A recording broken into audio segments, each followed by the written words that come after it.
Welcome back to the Ghastly Journal, where we uncover the darkest stories hidden in the shadows of seemingly ordinary lives.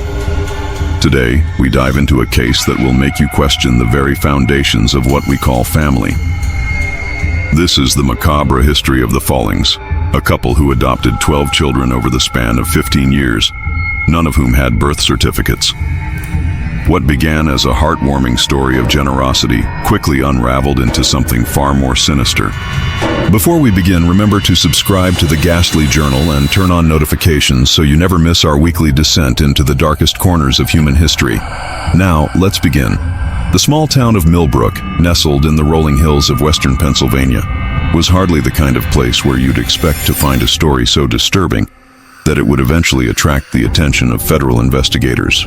With a population of just under 3,000 people, Millbrook was the kind of place where everyone knew everyone, where community potlucks and high school football games were the highlights of the social calendar, and where neighbors still brought casseroles when someone fell ill. It was in this idyllic setting that Howard and Margaret Folling made their home in the spring of 1978. The Folling residence was a sprawling Victorian mansion on Elm Street, set back from the road and partially hidden by a copse of ancient oak trees. The house had been vacant for nearly a decade before the Follings purchased it, and the locals had begun to call it the haunted house on the hill. But Howard Folling, a successful investment banker from Pittsburgh, saw potential in the dilapidated structure. He and his wife Margaret, a former pediatric nurse, spent a small fortune renovating the property, transforming it from a crumbling eyesore into the envy of the neighborhood. They seemed like such a lovely couple, recalls Elaine Winters, who lived across the street from the Follings for nearly 20 years. Howard was always impeccably dressed, even when he was just checking the mail, and Margaret, well, she had this way about her, so poised, so elegant. They were the kind of people you'd want to invite to dinner, you know, the kind of people who made you feel important just by talking to you. But beneath the veneer of respectability, the Follings harbored secrets that would eventually shock the entire community. According to public records, Howard and Margaret were unable to have biological children of their own. This was a source of great sorrow for Margaret, who had always dreamed of having a large family.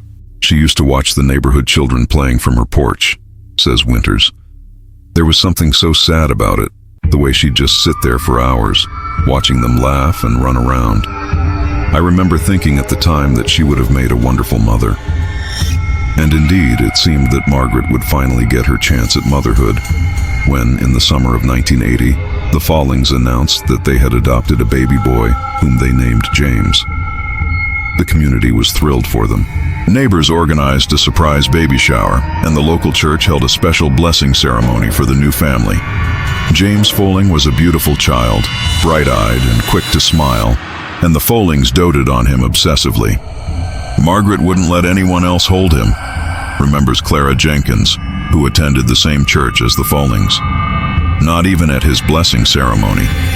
When the pastor asked to hold him for the blessing, she got this look on her face, like a cornered animal. Howard had to whisper something to her before she'd hand him over, and even then she stood so close to Pastor Williams that she was practically breathing down his neck. In retrospect, this possessiveness might have been the first red flag, but at the time it was easily dismissed as the natural protectiveness of a new mother, especially one who had waited so long to have a child. Within 2 years, the Follings had adopted a second child, a girl they named Elizabeth. And then, in rapid succession, came Thomas, Catherine, and William.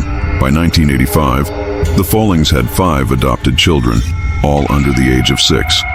The speed with which they were able to adopt was unusual, especially given the typically lengthy adoption process in Pennsylvania at that time.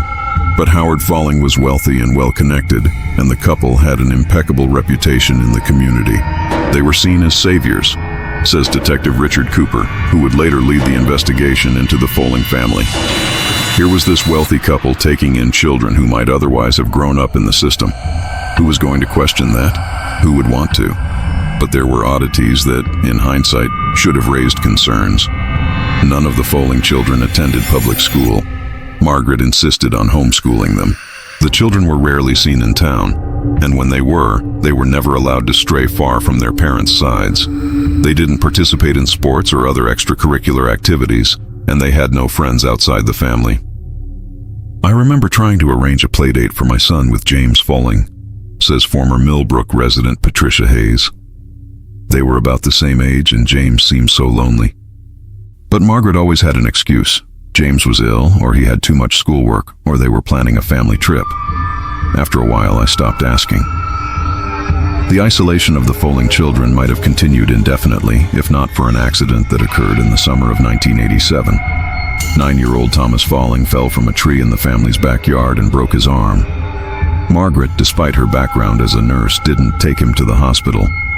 Instead, she attempted to set the bone herself, resulting in a compound fracture that became infected. It was only when Thomas developed a dangerously high fever that Howard finally overruled his wife and took the boy to the emergency room. Dr. Sarah Chen was the attending physician at Millbrook General Hospital when Thomas was brought in. The child was in septic shock by the time he arrived, Dr. Chen recalls. We had to perform emergency surgery to save his arm, and even then, there was significant nerve damage. What struck me most, though, was the boy's reaction. He didn't cry, not once during the entire ordeal. And when I asked him how he'd broken his arm, he looked at his father before answering. It was as if he was waiting for permission to speak. Dr. Chen's concerns deepened when she asked for Thomas's medical records and was told that they didn't exist. According to Howard Folling, all of the children's records had been lost in a fire at their previous adoption agency. When Dr. Chen pressed for more information, Howard became agitated and threatened to transfer Thomas to another hospital. That's when I knew something was wrong, says Dr. Chen. But I had no proof, only suspicions. And in a town like Millbrook, suspicions about a family like the Follings could damage your career. Nevertheless, Dr. Chen filed a report with Child Protective Services, expressing her concerns about potential medical neglect. A caseworker named David Morris was assigned to investigate. Morris visited the Folling home, interviewed the parents, and observed the children. His report, filed 3 weeks later, concluded that there was no evidence of abuse or neglect. The children appeared healthy and well cared for. Morris wrote, "The home environment is clean and safe. Mrs. Folling explained that she initially tried to treat Thomas's injury herself due to her medical background and a fear of hospitals stemming from her own childhood experiences. While this decision was ill-advised, it does not constitute willful neglect. The case was closed and life in Millbrook returned to normal. The Follings continued to expand their family, adopting 3 more children between 1988 and 1990, Robert, Anne, and Henry. By now, some in the community were beginning to whisper about the unusual family on Elm Street. How were they able to adopt so many children so quickly? Why were the children so rarely seen in public? And why did they all share the same vacant expression, as if something vital had been drained from them? I used to watch them at church," says Jenkins. 8 children, all sitting in a perfect row, not fidgeting, not whispering, not doing any of the things that normal children do during a long service. They just sat there, staring straight ahead. It was unnatural. But if the community had questions, they kept them largely to themselves. The Follings were generous donors to local causes, and Howard sat on the boards of several influential charities. They were, by all outward appearances, model citizens. Then, in the winter of 1992, a new family moved to Millbrook. Michael and Susan Fletcher, along with their teenage daughter Emily, took up residence in a modest house just a few doors down from the Follings. Michael was a journalist who had recently accepted a position with the Millbrook Gazette, and Susan was a social worker with experience in child welfare cases. "Mom noticed something off about the Folling kids right away," says Emily Fletcher, now in her 40s. She had worked with traumatized children before and she recognized the signs. The way they flinched at sudden movements, how they never made eye contact, the fact that they always seemed to be watching Margaret out of the corners of their eyes, as if they were afraid of missing a cue. Susan Fletcher began to make notes of her observations, documenting patterns of behavior that concerned her. She also tried to befriend Margaret, hoping to get a closer look at the family dynamics. Margaret was initially receptive, perhaps seeing in Susan a potential ally in a community that was increasingly curious about her unusual family. The 2 women began to meet for coffee, and occasionally Susan would be invited to the Folling home. It was during one of these visits that Susan noticed something strange. She told me about a room on the 3rd floor, says Emily. The door was always locked, but she could hear sounds coming from inside, shuffling and sometimes crying. When she asked Margaret about it, Margaret said it was just storage and that the house made strange noises because it was old, but Mom didn't believe her. Susan's concerns grew when, in the spring of 1993, she spotted a child she didn't recognize peering from a 3rd-floor window of the Folling house. The child, a girl with long dark hair, vanished from sight as soon as Susan looked up. When Susan mentioned this to Margaret, Margaret laughed it off, saying it must have been Elizabeth or Catherine. But Susan had met all of the Folling children by that point, and she was certain this was someone new. Around the same time, Michael Fletcher was working on a series of articles about adoption fraud for the Gazette.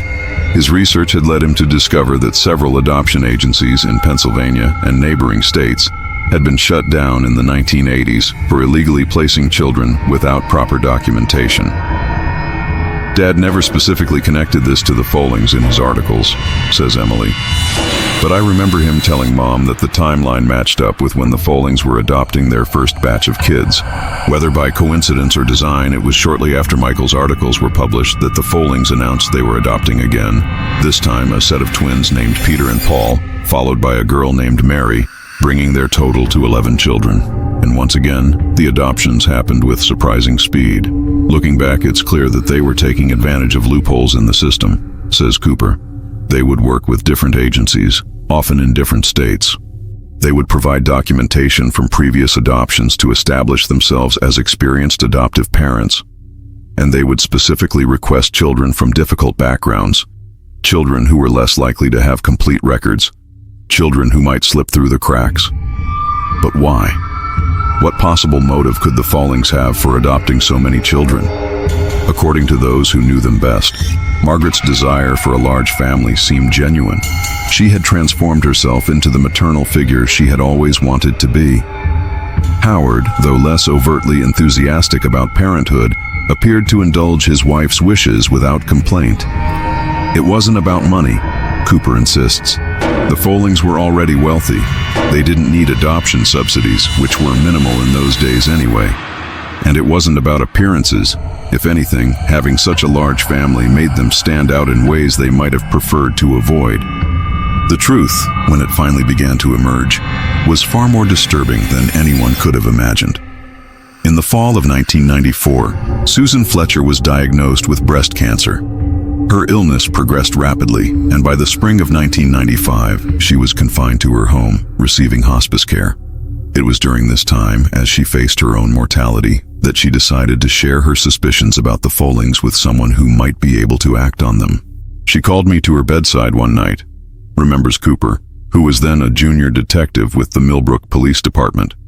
She had this file, pages and pages of notes she'd been keeping on the Folling family, observations, inconsistencies in the stories Margaret had told her, photographs she'd taken of the house, including that 3rd-floor window where she'd seen the unknown child. She made me promise that I would look into it after she was gone. Susan Fletcher died on June 12, 1995. Cooper kept his promise, though initially he proceeded with caution. The Follings were powerful in Millbrook, and accusations against them would not be taken lightly.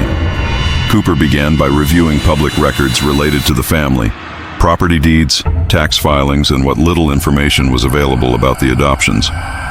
Most of the adoption records were sealed, Cooper explains. But I was able to confirm that the Follings had worked with at least 5 different adoption agencies across 3 states. And I found something else interesting. Each time they adopted, they made a substantial donation to the agency involved. Not illegal necessarily, but definitely unusual. Cooper also discovered that Howard Folling had established a trust fund for each of his adopted children. On the surface, this appeared to be a loving gesture, ensuring that the children would be financially secure as adults. But the terms of these trusts were strange. The money would only be accessible when the child reached the age of 25, and only if they met certain conditions, including maintaining regular contact with their adoptive parents and not seeking information about their biological origins. It was about control, Cooper says. Everything the Follings did was about control. Armed with this information, Cooper decided to take a more direct approach. He began driving by the Folling house regularly, noting who came and went. He interviewed neighbors, teachers who had briefly interacted with the Folling children during mandatory standardized testing, and former employees of the household. The staff never lasted long, Cooper notes. They'd work for the Follings for a few months, maybe a year at most, and then they'd suddenly leave town. No notice, no forwarding address. It was like they vanished.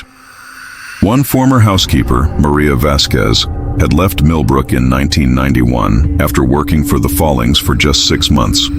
Cooper tracked her down to a small town in Ohio, where she was living under her maiden name. Initially, Vasquez refused to speak about her former employers, but when Cooper showed her the file Susan Fletcher had compiled, something changed in her demeanor. She started crying, Cooper recalls. She said, "So someone else knows, someone else has seen," and then she started talking, and once she started, she couldn't stop.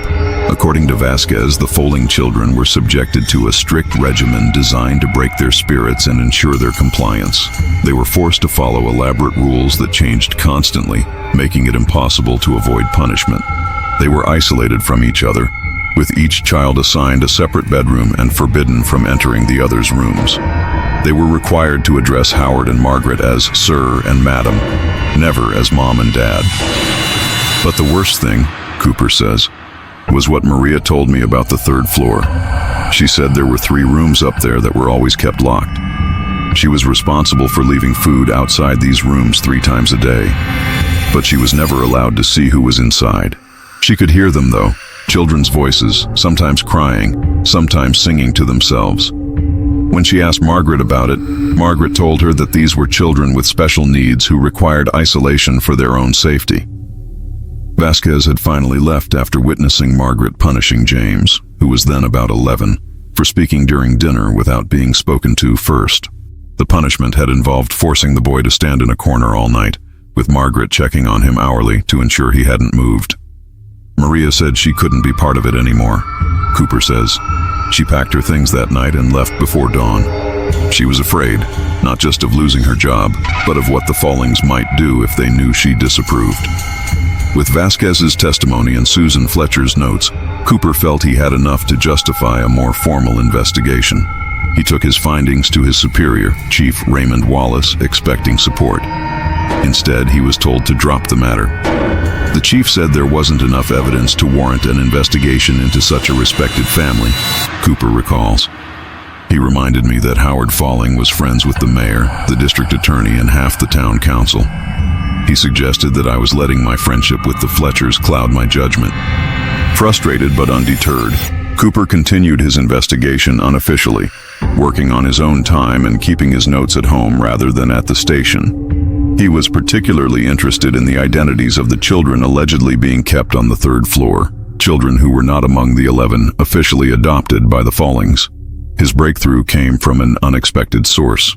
Emily Fletcher, then 19 and studying journalism like her father, had not forgotten her mother's concerns about the Folling family. She had been conducting her own research, focusing on missing children cases from the regions where the Follings had adopted. "I found a pattern," Emily says.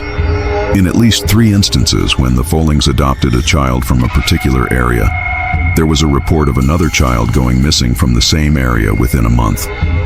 These were always children from vulnerable populations, foster kids, children of migrant workers, children from families dealing with addiction or poverty, children who might not be missed right away, or whose disappearances might not generate much attention." Emily shared her findings with Cooper, who used his law enforcement access to dig deeper. He discovered that in each case Emily had identified, the missing child had never been found. And in each case, the investigation had been cursory at best. It was like these kids didn't matter to the system, Cooper says bitterly, like they were disposable. Armed with this new information, Cooper decided to bypass Chief Wallace and take his case directly to the Pennsylvania State Police. He compiled a detailed report, including Vasquez's testimony, Susan Fletcher's notes, Emily's research, and his own findings. He sent it to a contact at the state level, a former colleague named Lisa Harper, who now worked with a task force on crimes against children. Harper took the report seriously. Within a week, she had secured a warrant to search the Folling residence. But obtaining the warrant was only the first hurdle. The execution of that warrant would prove to be one of the most challenging operations of Cooper's career. We knew we had to move quickly and decisively, Cooper explains. If the Follings had any warning, they might destroy evidence or worse, harm the children. But we also knew that they had connections. If word of the impending search reached them through official channels, the whole operation could be compromised. Harper assembled a team of state troopers and agents from the newly formed Child Exploitation and Obscenity section of the Department of Justice. Cooper was included as a local liaison. The plan was to execute the warrant at dawn, when the household would likely be asleep and at its most vulnerable. On the morning of October 23, 1995, a convoy of unmarked vehicles approached the Folling estate. The officers moved swiftly, securing the perimeter before announcing their presence. Howard Folling, dressed in a silk bathrobe, answered the door.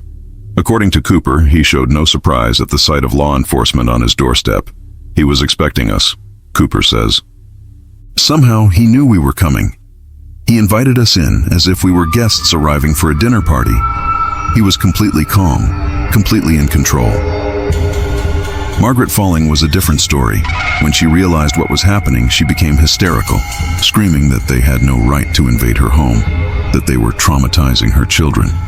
She had to be restrained when she physically attacked one of the female officers. The search of the house began methodically, with teams assigned to different areas.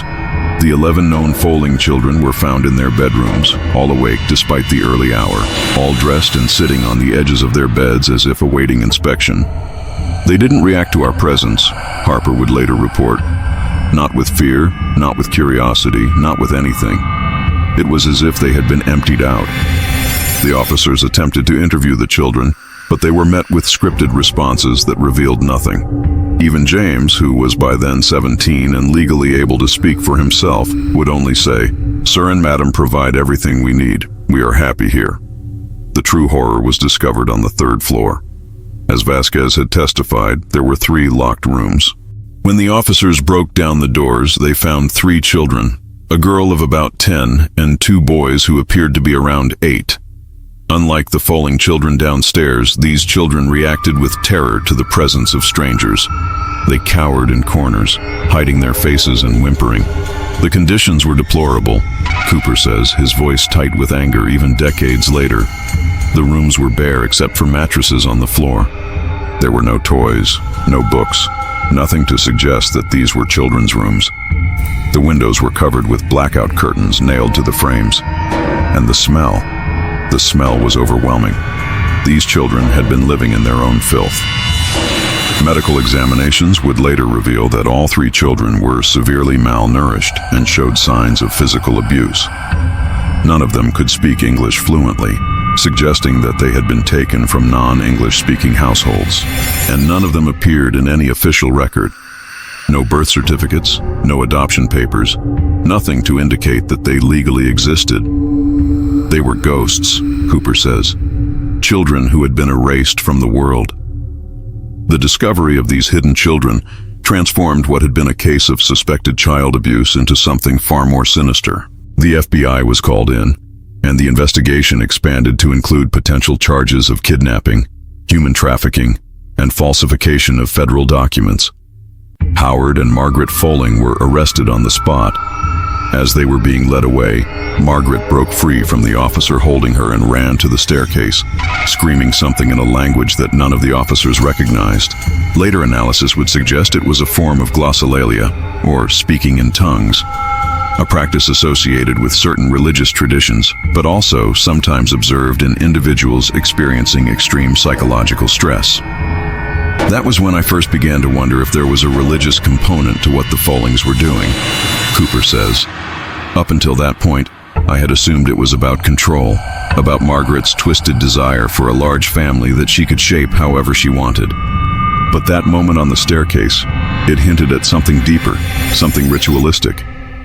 As the investigation progressed, this suspicion would be confirmed in ways that shocked even seasoned law enforcement officials. With the Follings in custody, the focus shifted to understanding the full scope of their crimes and, more urgently, identifying and helping their victims. The 3 children found on the 3rd floor were placed in emergency foster care, while the 11 officially adopted children were temporarily housed in a group home designed for traumatized youth. Interviewing the children proved challenging. The 11 adopted children maintained their scripted responses, refusing to deviate from what they had clearly been taught to say. The 3 hidden children, meanwhile, were too traumatized to communicate effectively.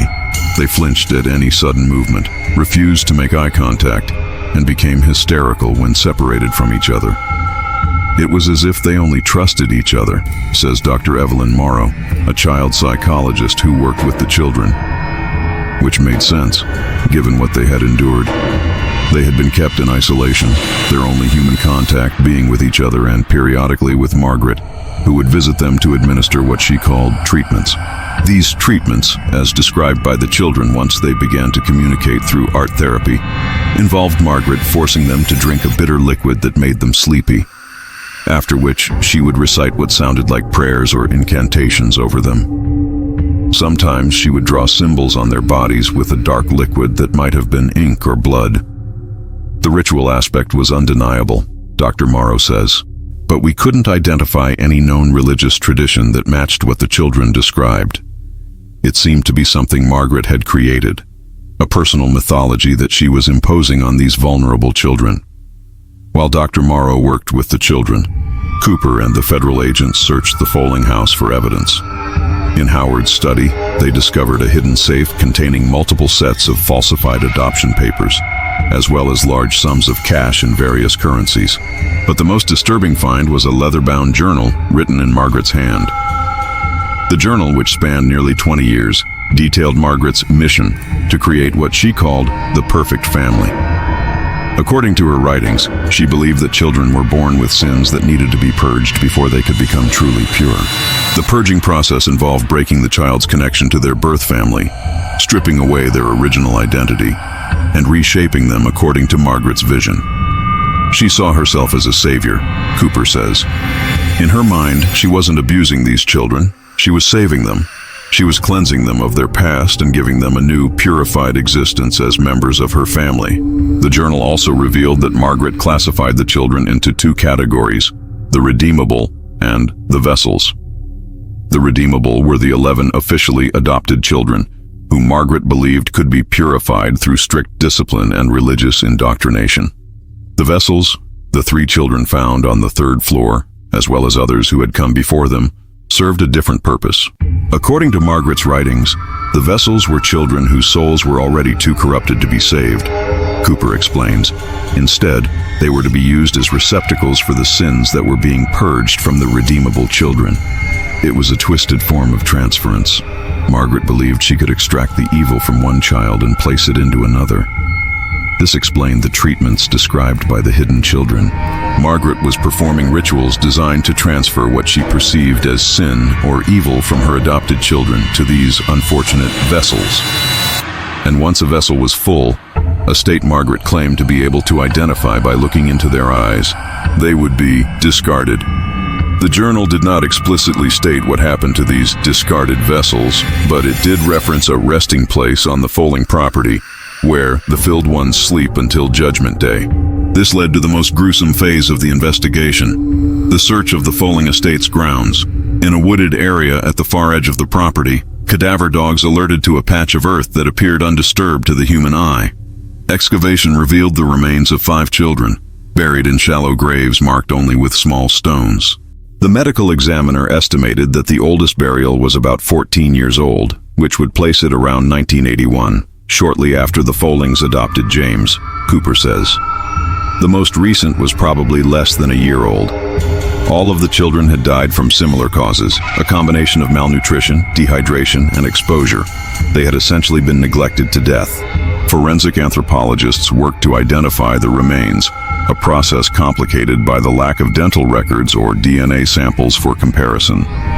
Eventually, 3 of the 5 children were tentatively identified as matching the descriptions of children reported missing from areas where the Follings had adopted. Maria Gomez, age 9, reported missing from a migrant worker camp in central Pennsylvania in 1981.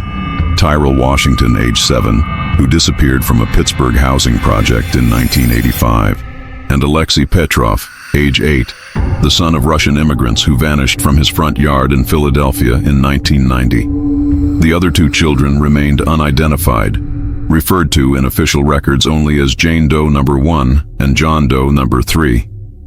That's the thing that still haunts me, Cooper says. Those 2 kids, someone must have loved them, someone must have missed them, but they died without names, and they were buried without ceremony. It's as if they never existed at all. As the evidence mounted, the case against the Follings seemed irrefutable, but the legal proceedings would prove to be as twisted and complex as the crimes themselves. Howard Folling hired a team of high-powered defense attorneys who immediately began working to distance him from his wife's actions.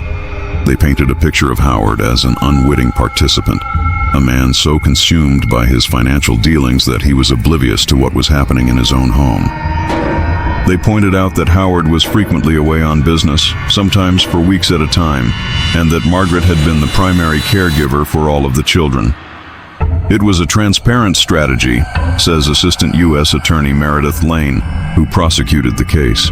Howard wanted to save himself by sacrificing his wife, but the evidence didn't support his claim of ignorance. He had signed all of the fraudulent adoption papers.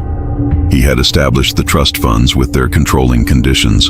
He had built the locked rooms on the 3rd floor. He might not have performed the rituals, but he had enabled them at every turn.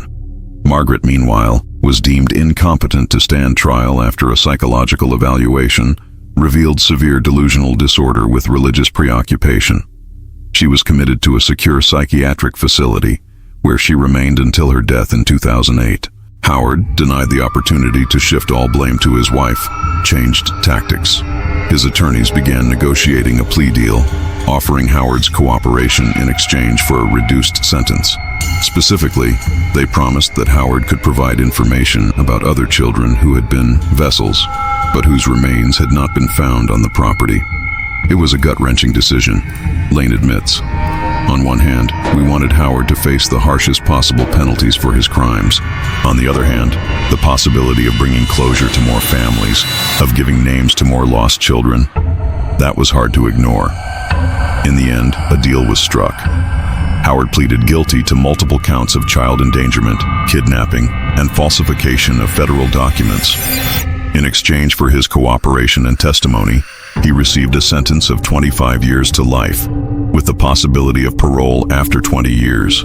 Howard's information led investigators to 3 additional burial sites, each on properties that the Follings had owned briefly before selling.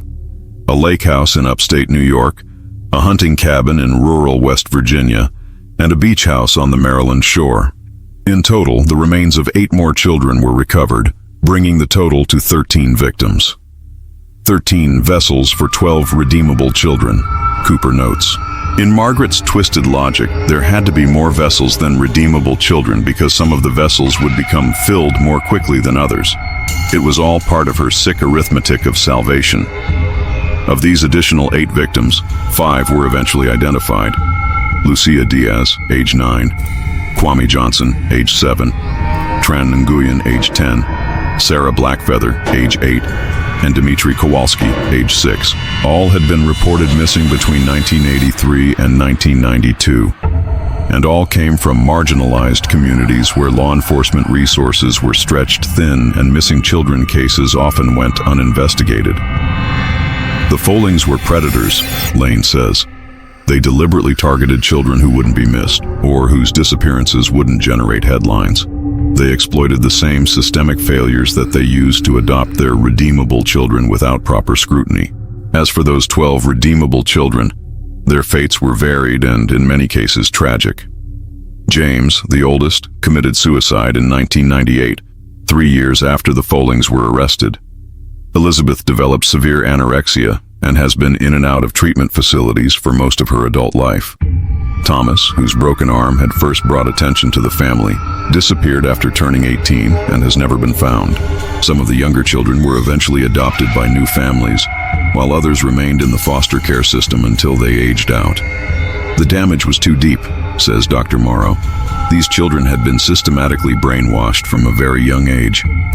They had been taught that their worth was tied to their purity, and that purity could only be achieved through suffering. It's not something you can undo with a few years of therapy. The 3 children found on the 3rd floor, later identified as Sofia Herrera, age 10, Mateo Herrera, age 8, and Carlos Herrera, age 8, were eventually reunited with their family. They had been taken from a rural area near San Diego, where their parents were migrant workers. The parents had reported their children missing, but the local police had suggested that the family had simply moved on, as migrant families often did. It was a miracle that they were found alive, Cooper says. If we had waited even a few more months. Well, based on Margaret's journal, Sophia was already being described as nearly filled. She would have been the next to be discarded. Howard Folling died in prison in 2011, having served 16 years of his sentence. He never expressed remorse for his actions, maintaining until the end that he had only been trying to help his wife realize her dream of a large family. His estate, valued at several $1 million, was divided among the surviving victims as part of a civil settlement. The Folling house on Elm Street was demolished in 1997, and the land was converted into a community garden dedicated to the memory of the children who had died there.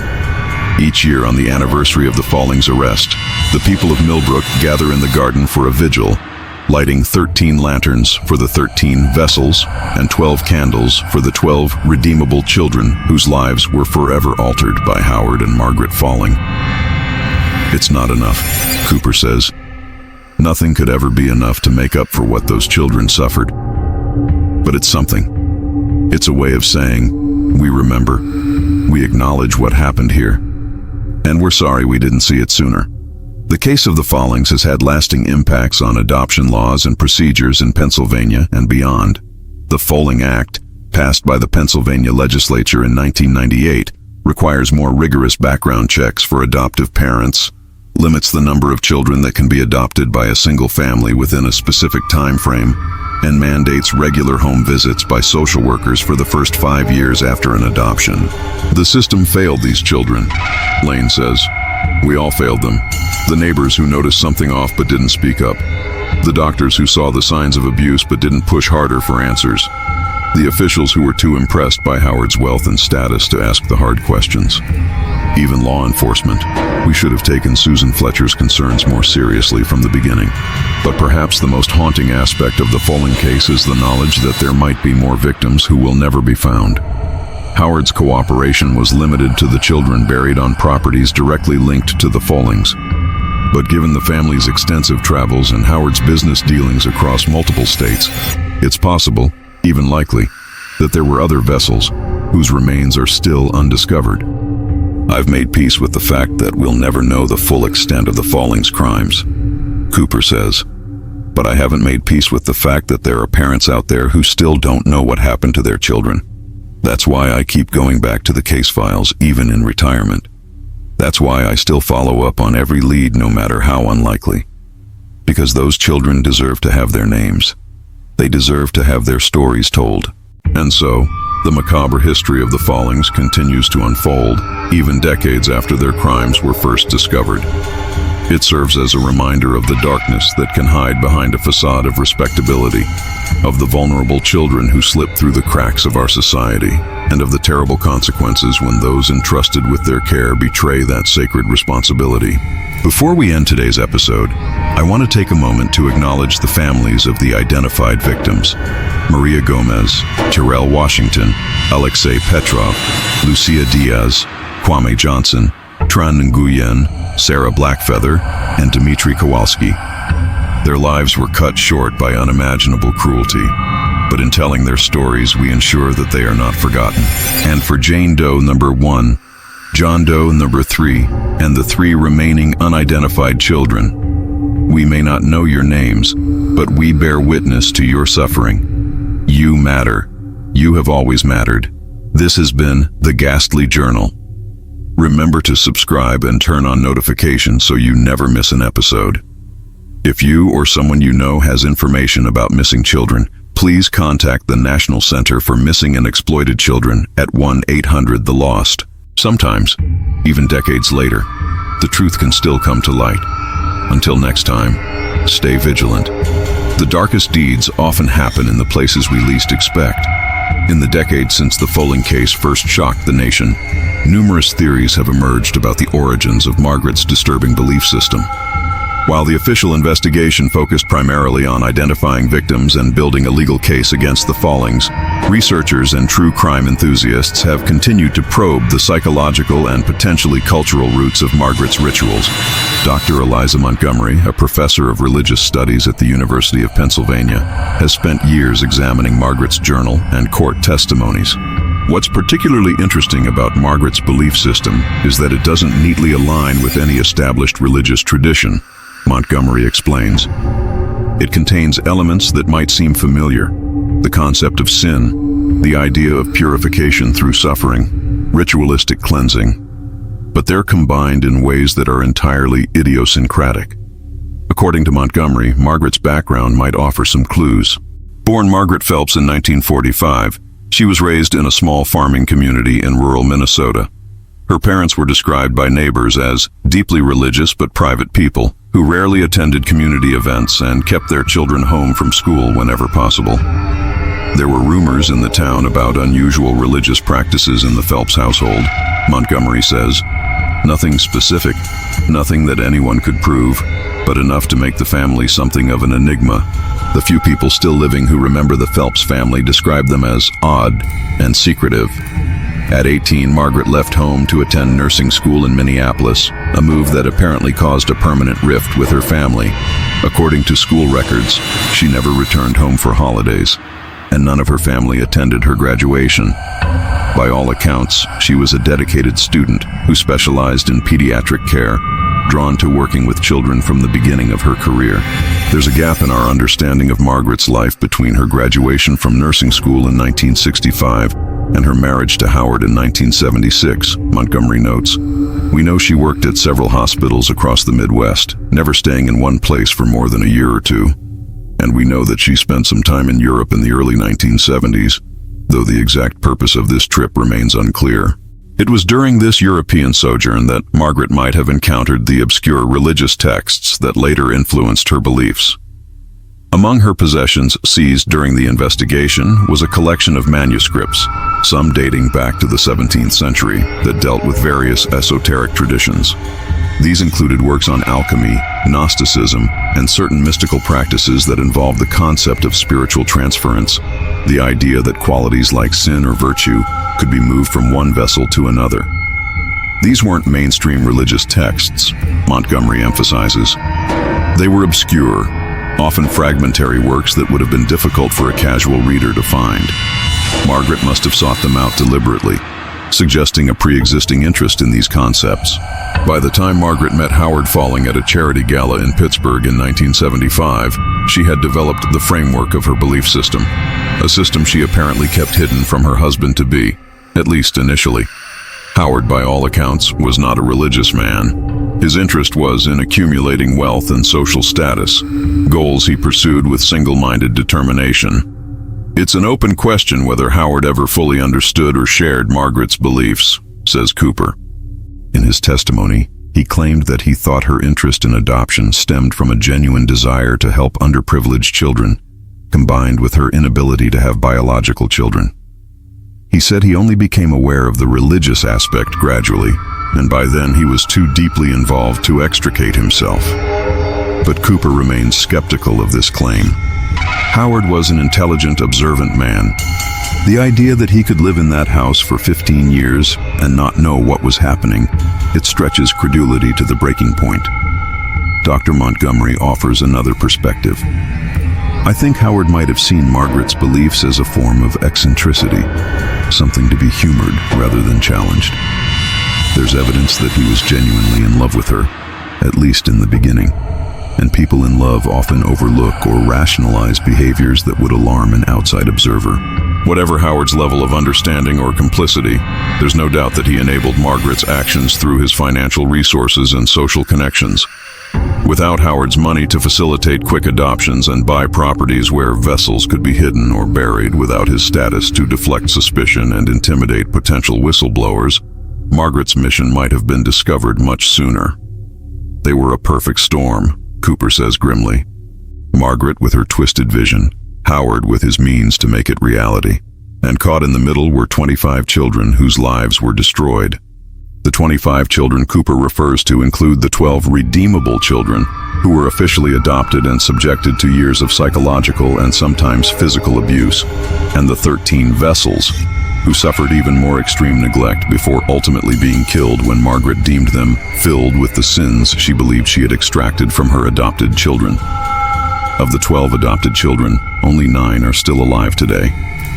In addition to James's suicide and Thomas's disappearance, Catherine died of a drug overdose in 2007 at the age of 28. The surviving 9 have largely avoided public attention, changing their names and attempting to build lives away from the shadow of their traumatic childhoods. Elizabeth, now in her 40s, is the only one who has spoken publicly about her experiences. In a rare interview given to a documentary filmmaker in 2015, she described the constant fear that permeated the Folling household. "We were always afraid of disappointing them," she said. Sir and Madam, that's what we had to call them, had these elaborate rules that changed all the time. You never knew what might trigger a punishment. Something that was acceptable one day could be forbidden the next.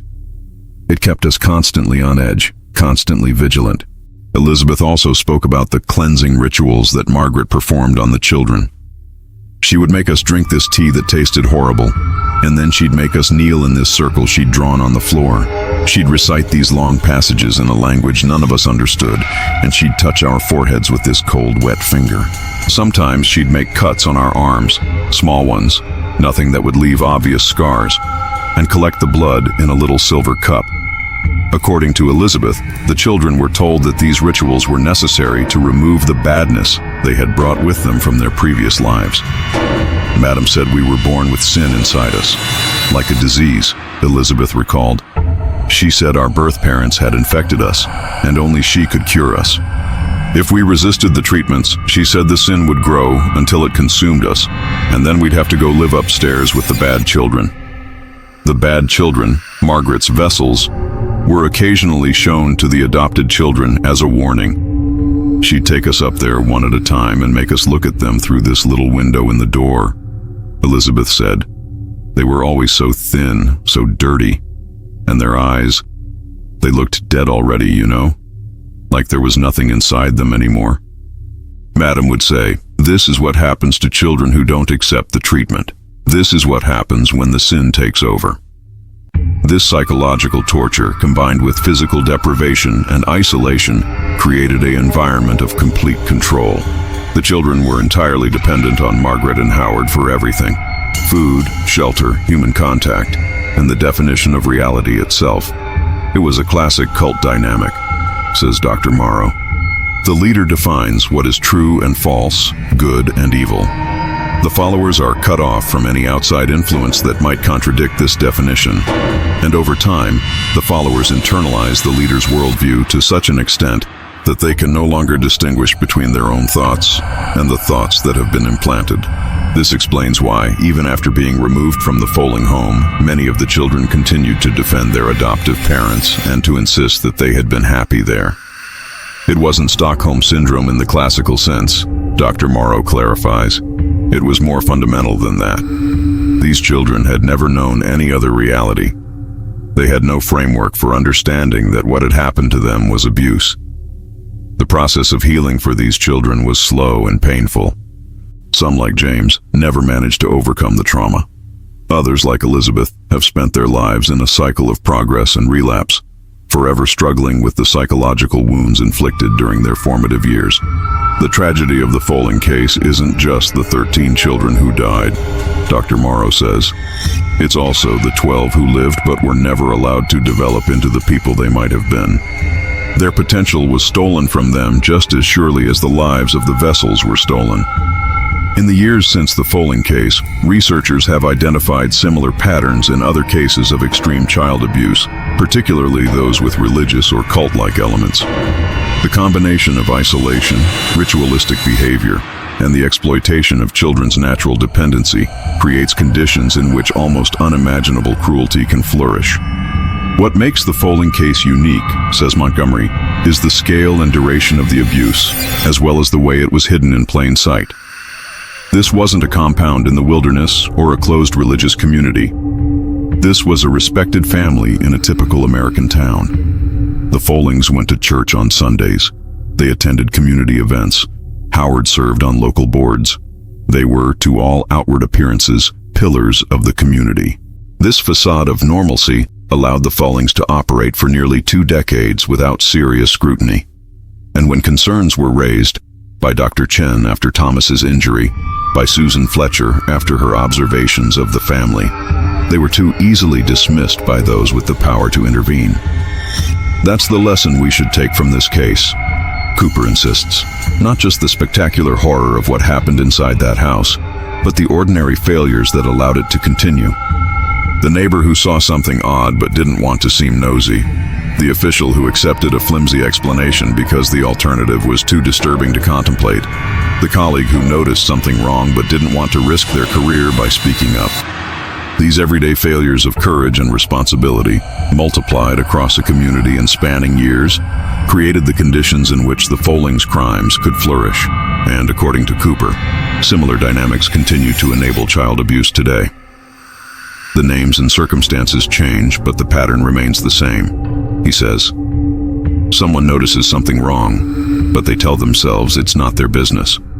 Or they report it, but they don't follow up when nothing seems to happen.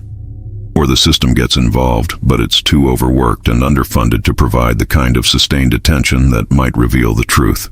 This systemic failure is particularly pronounced when it comes to children from marginalized communities, the very children the Follings targeted as their vessels. Children from poor families, immigrant children, children of color, children in the foster care system. All are statistically more likely to be victims of abuse and less likely to receive thorough protection from that abuse. The Folling case isn't ancient history, Cooper says. It's a warning about what can happen when we fail to protect our most vulnerable children. And it's a reminder that sometimes the monster isn't hiding under the bed or in the closet. Sometimes the monster is the respected neighbor down the street, the one everyone thinks is such a pillar of the community. As for Margaret Folling, she spent the last 13 years of her life in a secure psychiatric facility, never legally tried for her crimes due to her ongoing mental incompetence. According to staff reports, she continued to perform her rituals in private, using whatever materials she could find or fashion. She maintained until her death that she had been doing God's work, saving children's souls through a sacred process of transference. In one of her final journal entries, written just months before her death from breast cancer in 2008, Margaret wrote, "They think they've stopped the mission, but they don't understand. The work continues on another plane. The vessels are filled, the redeemable are cleansed, and when judgment comes, all will see that I was right. All will know that I was chosen for this holy purpose." Howard, meanwhile, spent his years in prison writing a memoir titled Blind Trust, in which he portrayed himself as a victim of Margaret's manipulation. The manuscript was never published, as the courts ruled that Howard could not profit from his crimes. But copies have circulated among researchers and true crime enthusiasts, providing insight into the mind of a man who enabled unspeakable cruelty while maintaining his own innocence. "I love my wife," Howard wrote in the manuscript's conclusion. "I believed in her goodness, her kindness, her desire to help children in need. By the time I realized the depth of her delusion, I was trapped by my love for her, by my fear of losing everything we had built together, and by my own complicity in what had already occurred. I am not blameless, but I am not the monster they have made me out to be. I am simply a man who loved unwisely and too well." Cooper, who has read the manuscript, dismisses Howard's self-portrayal. "It's self-serving nonsense," he says. Howard wasn't some love-struck victim. He was an active participant in the abuse and exploitation of 25 children. He may not have shared Margaret's religious fervor, but he was willing to benefit from it, from the adoration of a community that saw them as saviors, from the control they exerted over their victims, from the sick dynamic they created together. Regardless of Howard's motivations or level of belief, the consequences of his actions and his failures to act were the same. Children suffered and died, lives were destroyed, and a community was left to grapple with the knowledge that such darkness had existed in their midst, unrecognized and unchallenged for far too long. Today, the Folling case is studied by law enforcement officers, social workers, psychologists, and religious scholars. It serves as a case study in how abuse can be hidden behind wealth and status, how destructive belief systems can develop and flourish in isolation, and how the most vulnerable members of society, children, can fall through the cracks of the systems designed to protect them. If there's any silver lining to this terrible story, Cooper says, it's that it has made us more vigilant. It has changed laws and procedures. It has made us more willing to ask difficult questions and to follow up when the answers don't seem quite right. It has reminded us that we all have a responsibility to protect children, not just the ones in our own families, but all children. And perhaps that is the legacy of the Folling case. Not just a tale of horror and depravity, but a call to action. A reminder that the darkest deeds often happen in the places we least expect, and that our willingness to see, to speak, and to act can make the difference between life and death for those who cannot protect themselves. In the community garden that now stands where the Folling house once loomed, 25 trees have been planted, 12 oak trees for the redeemable children, 13 willows for the vessels. Each year they grow taller and stronger, their branches reaching toward the sky in silent testimony to the resilience of the human spirit and the enduring hope that from even the darkest soil, new life can emerge. And so we end our exploration of the macabre history of the Follings, a story of horror, yes, but also a story of courage. The courage of Susan Fletcher, who first raised the alarm. The courage of Maria Vasquez, who fled the house of horrors but didn't forget what she had seen. The courage of Detective Richard Cooper, who persisted in his investigation despite official resistance. And most of all, the courage of the children who survived, Elizabeth and the others, who continue to live their lives day by day, carrying burdens no child should ever have to bear. May we honor their courage with our vigilance. May we ensure that such horrors never again hide in plain sight, behind respectability and wealth and the reluctance to ask uncomfortable questions. And may we never forget the names of those who didn't survive. Maria, Tyrell, Alexei, Lucia, Kwame, Tran, Sarah, Dimitri, and the 5 children whose names we may never know, but whose lives mattered just the same. This has been The Ghastly Journal. Until next time, remember, the most important stories are often the ones that are hardest to tell. Thank you for listening.